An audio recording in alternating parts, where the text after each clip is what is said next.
So I am here with a quick update on what to expect in the coming week and what we are doing to fight back to protect our communities.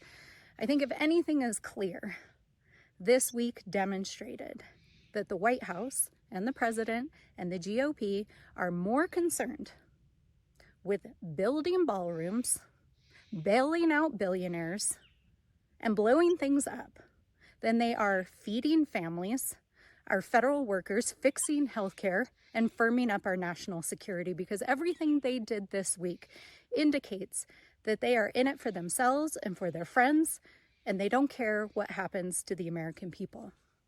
Now, the Speaker of the House officially announced yesterday that he is closing the House once again for 5 weeks in a row, starting this next week. Where's Waldo? That means that Another week for of vacation. weeks, the Speaker of the House has completely locked out the House of Representatives.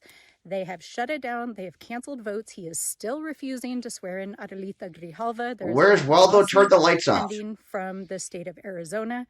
And he is refusing to bring his members back to Washington, D.C. to negotiate a deal to fix healthcare, to fix the budget, and to get the government reopened. But Democrats understand the stakes.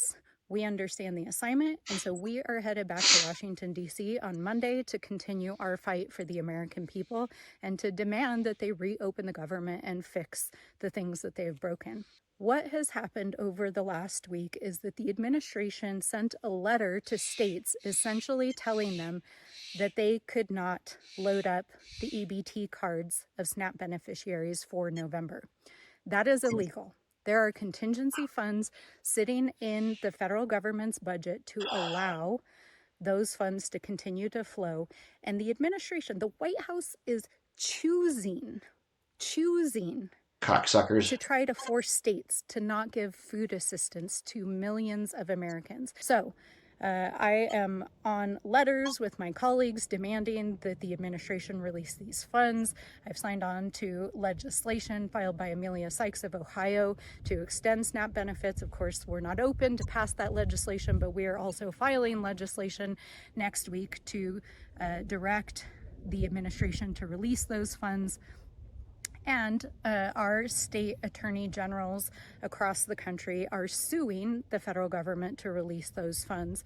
So it is an all hands on deck situation. We understand the consequences, and we are fighting for our communities.